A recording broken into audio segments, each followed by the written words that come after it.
Nos anos 60, no Espírito Santo, uma pequena cidade foi atormentada pela ação de um assassino impossível de ser pego. Diziam que ele virava fumaça, que ele sumia diante dos olhos dos policiais, que seu corpo era fechado para armas e que tinha um pacto com o diabo.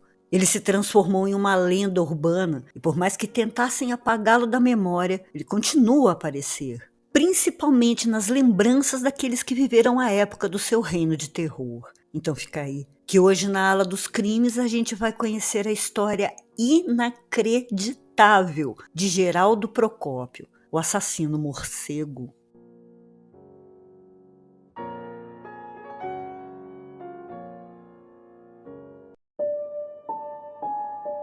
Boa noite, eu sou a doutora Plague, abrindo as portas do sanatório. Sejam muito bem-vindos à Ala dos Crimes.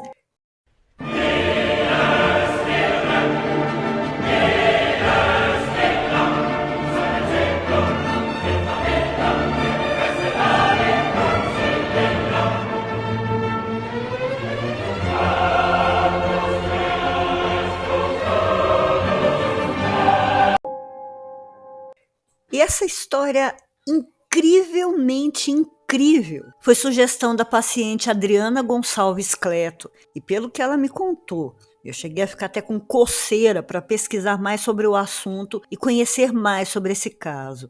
Mas como ela mesma me disse, são poucas as informações, porque é algo que a população da cidade de Mimoso do Sul, no Espírito Santo, quer esquecer. E esse homem acabou virando uma lenda urbana. Isso tudo aconteceu na cidade onde ela mora e por isso mesmo a Adriana já ouviu muito sobre isso. Adriana, muito obrigada por esse caso só fantástico. A cidade de Mimoso do Sul está no extremo sul do estado do Espírito Santo, a 173 quilômetros da capital Vitória. A economia da cidade é totalmente voltada ao comércio e à agropecuária, e também no setor industrial de rochas ornamentais, como mármore e granito, inclusive para exportação para países como Japão, Itália e Estados Unidos. A região é muito rica em minérios e pedras preciosas. O turismo também é importante por causa das cachoeiras e das belezas naturais. Mas por sobre toda essa beleza, ainda paira, mesmo que bem distante, uma sombra. Uma história que mais parece ficção, mas foi muito real e ainda assombra os mais velhos. Como eu disse, não há muitas informações sobre isso, mas vale a pena contar o pouco que se descobre. A trajetória de Geraldo Procópio, o assassino morcego, começa a ser conhecida lá pelos anos de 1950. Pelo que se sabe, Geraldo perdeu a mãe quando tinha 13 anos. Ele foi encontrado por um homem de nome Mário Piedade, chorando ao lado de uma mulher morta, a mãe dele. Isso numa localidade próxima ao distrito de Dona América. Na melhor das intenções, o senhor Mário levou o garoto com ele para Santana, onde trabalhou, cresceu, e sua diversão era a mesma dos outros rapazes de sua idade. Ele frequentava muitos bailes da região, e até aí era, na medida do possível, uma vida normal. Mas em 1958, isso ia mudar. Em um desses bailes, ele chamou uma moça para dançar e ela recusou. E até então ele teria aceitado a recusa e, literalmente, seguiu o baile. Mas já na madrugada, quando seguia para casa, Geraldo viu a moça, que não quis dançar com ele, parada em uma ponte, em frente à entrada de uma fazenda. Ela estava conversando com uma amiga. Ele então se aproximou e, de repente, do nada, as atacou. A amiga conseguiu escapar. Já a moça foi estrangulada até a morte e teve seu corpo jogado no rio. O corpo apareceu boiando, foi identificado e a polícia começou a investigar. Só que os moradores, que estavam com bastante raiva, também fizeram as suas investigações e, seguindo o que ouviam aqui e ali, chegaram à localidade de Santana e chegaram até Geraldo.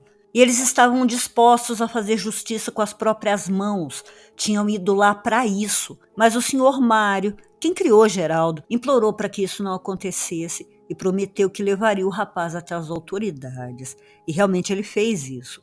Então Geraldo foi preso, mas ficou na gaiola só por alguns dias, porque certa manhã a porta da cela amanheceu aberta e já não tinha mais nem sinal dele. Souberam que ele passou pelo mato das serras de São Pedro de Itabapoana e só souberam disso porque o corpo de outra mulher foi encontrado lá, com a cabeça arrebentada a golpes de pedra. E aí Geraldo passou a ser um homem procurado. O problema era que ele conhecia as matas como a palma da mão, conhecia cada caverna, cada grota, cada esconderijo. Se escondia durante o dia e à noite saía para conseguir comida. E se caso alguém cruzasse seu caminho, ele matava, principalmente se fosse mulher ou criança. A casa do senhor Mário virou referência para a polícia, que já estava de prontidão. E era para lá mesmo, onde Geraldo ia nas madrugadas para comer. Mas a população estava cada vez mais irada, tinha mais ódio e a polícia estava fechando o cerco. Então, novamente, o senhor Mário entregou Geraldo às autoridades. Dessa vez ele foi levado para a penitenciária de Vitória, mas bastou alguns dias para que a cela fosse encontrada de novo vazia. Ninguém conseguiu saber como ele tinha fugido. Suspeitaram que pudesse ter sido pelo esgoto, mas era pouco provável. Depois disso, ele foi parar em Colatina, onde ninguém o conhecia ou sabia quem era. Trabalhou por um tempo como diarista, com certeza para não ficar muito tempo em um só lugar e acabar até sendo reconhecido, mesmo porque ele fez mais 2 vítimas lá, 2 moças foram estranguladas, ele ainda abusou dos cadáveres e arrancou partes com os dentes. De lá seguiu para João Neiva, onde estrangulou um menino de 6 anos e depois foi para Minas Gerais, onde ficou por um tempo para depois voltar para Mimoso do Sul.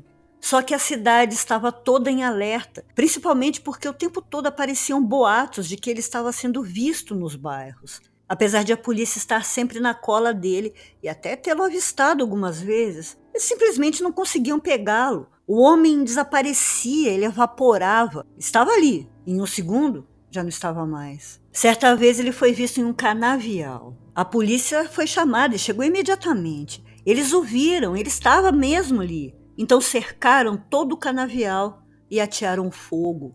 Mas cadê ele? O homem sumiu. E foi aí que começaram a falar que Geraldo Procópio tinha pacto com o diabo, que tinha o poder de virar qualquer coisa ou animal que quisesse. Pedra, toco, fumaça, morcego, e que ele tinha o corpo fechado. E enquanto procuravam por ele em um canto, o corpo de outro menino de 11 anos foi encontrado em um chiqueiro, todo enrolado em arame farpado. Ele foi morto por estrangulamento e teve seus órgãos genitais esmagados. E enquanto o chamado assassino morcego continuava a ser procurado, avistado e continuava escapando, um homem conhecido na cidade de Mimoso do Sul teve um sonho estranho. Uma cigana segurava a mão dele e dizia que via em seu futuro uma sala enorme onde tinha um caixão cheio de rosas vermelhas. Ele, claro, levou aquilo mesmo só como um sonho estranho, mas juntou as peças quando recebeu a notícia de que o corpo da sua noiva, Marieta, de 22 anos, foi encontrado preso no arame farpado de uma cerca. Ela tinha sido assassinada com muita crueldade. O homem passou então a caçar Geraldo sozinho para se vingar dele, mas também nunca o encontrou. E a essa altura a cidade já estava tomada pelo pavor, portas e janelas sempre trancadas. Pessoas se revezavam para dormir para que sempre tivesse alguém de vigia nas casas. As aulas noturnas foram suspensas, houve toque de recolher e Mimoso do Sul virou uma cidade fantasma. O assassino morcego podia estar em qualquer lugar. A única movimentação da noite eram de policiais com os cães farejadores que vasculhavam cada canto da cidade e também da zona rural e das matas. Junto a eles estava um sargento bem conhecido por ser campeão de tiro e por não errar nada. Seguindo a pista do morcego, chegaram até a fazenda do Capim, onde o encontraram e o encurralaram. E o sargento atirou 6 vezes, quase a queima-roupa. Só que nenhum tiro acertou. Geraldo Procópio fugiu, sumindo na mata. Dizem que o sargento ficou tão desnorteado, sem entender como poderia ter errado a uma distância tão pequena, que ficou muito tempo pensativo, calado, e só depois disse: "Eu não atirei em gente. Aquilo é uma coisa sobrenatural." Sobrenatural ou não, ele estava livre e cada vez mais cruel, e agora carregava uma machadinha, que deve ter encontrado por algum lugar. Quando esbarrou na rua com uma mulher, seu bebê e a babá da criança, partiu para cima delas. Só que para defender o filho, a mulher entregou a criança para a babá e lutou com o morcego. Ela ficou muito machucada e só não morreu porque o assassino fugiu quando escutou que um carro se aproximava. Ele achou que fosse a polícia. Aliás, com essa machadinha ele se sentiu bem mais poderoso. Foi fazendo vítimas por onde passava. Arrancava parte dos corpos das vítimas com os dentes. E possivelmente daí vieram os boatos de que ele se transformava em animal. E tinha mesmo, muita gente o caçando. Tanto policiais quanto moradores. E ele foi encontrado na ponte do Itabapoana. Mas mesmo assim, levou 9 tiros. Foi amarrado a um jipe e, acreditem, estava vivo, foi levado para a delegacia. Rapidamente a notícia se espalhou por toda a cidade, as pessoas se aglomeravam em frente à delegacia para vê-lo.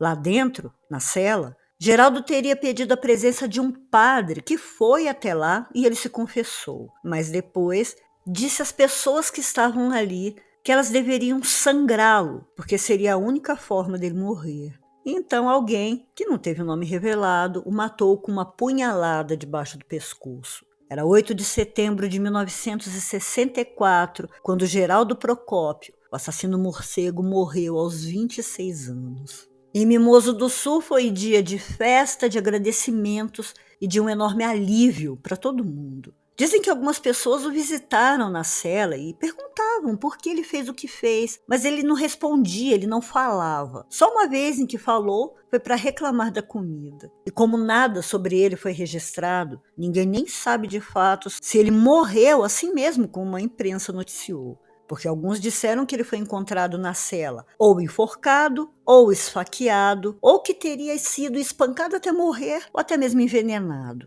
Mas uma pessoa que também não quis se identificar disse que a morte dele já estava programada, já era certa, porque havia um caixão escondido em algum lugar da delegacia. Dizem também que pessoas que passavam pela rua ouviam gritos vindos da delegacia, em que um homem xingava muito e dizia: "Você vai me matar, mas vai morrer também." Agora, se foi coincidência, ninguém sabe. Mas alguns dias depois disso, um policial sofreu um acidente de carro muito feio no trevo de Mimoso do Sul, no qual foi degolado. O corpo de Geraldo Procópio ficou exposto em uma esteira, na frente da delegacia, e os moradores fizeram questão de ir ver. Até mesmo o sepultamento dele foi um grande mistério. Há quem diga que ele estaria enterrado na parte do cemitério da cidade onde ficam os indigentes, mas no caso dele, sem nenhuma placa, nem com número. Outros que o teriam enterrado fora do cemitério, pode estar em qualquer lugar da cidade. Mas havia um túmulo no cemitério, conhecido por estar envolto por correntes e arame farpado, além de ter sido cercado por grades. E aí muita gente acredita que seria aquele o túmulo do assassino morcego. Só que, misteriosamente, não tem mais nada lá, além da cerca.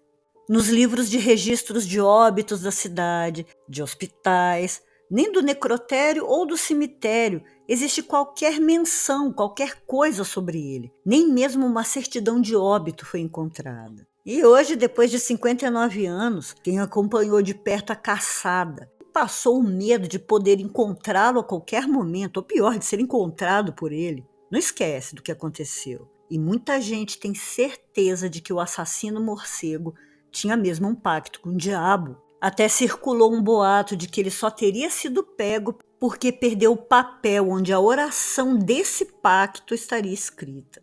E mais, segundo algumas pessoas, Geraldo Procópio teria sido enviado pelo diabo para substituir José Calango, outro assassino, com as mesmas habilidades de Geraldo, que agiu em Mimoso do Sul nos anos de 1930. Ele não tinha uma das mãos, que teria sido dada ao diabo, e também tinha um corpo fechado para qualquer arma, e também podia desaparecer e se transformar. Mas se já foi difícil encontrar informações sobre o assassino morcego, sobre o Calango, então, eu procurei, mas não encontrei sequer uma mençãozinha que fosse sobre ele. Mas o que vocês acham? Teria mesmo algo de muito ruim, de sobrenatural, protegendo Geraldo Procópio? Ou seria mesmo só um caso da conhecida crueldade do ser humano, aliada a muita esperteza, sorte, com uma dose de incompetência da polícia? Comenta aí, eu quero muito saber a opinião de vocês. Muito obrigada por ter assistido até aqui. Se você ainda não é um paciente desse sanatório, se inscreva, se interne, cutuca o sininho, deixa o seu like. E se quiser me ajudar mais ainda com a ração dos bichinhos, tá aí o nosso Pix. Você também pode ajudar todo mês, sendo padrinho ou madrinha pelo Apoia-se, e logo vai ter sistema de recompensas. Todos os links estão na descrição, junto com o link do nosso novo Instagram. Doutora Plague, fechando as portas do sanatório. Boa noite. Vão dormir.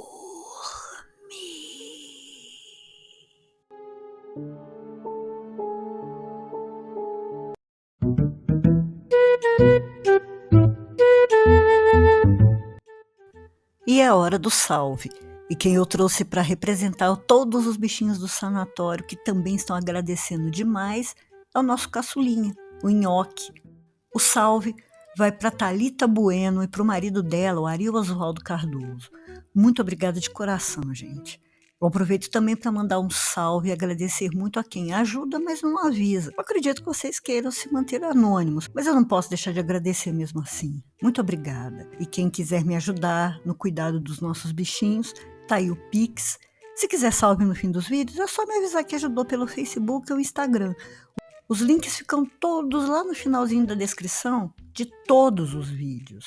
E se você quiser me ajudar todo mês a garantir uma vidinha boa para os bichinhos aqui, você pode ser um padrinho ou madrinha pelo Apoia-se. O link também está na descrição. Gente, muito, muito obrigada de coração.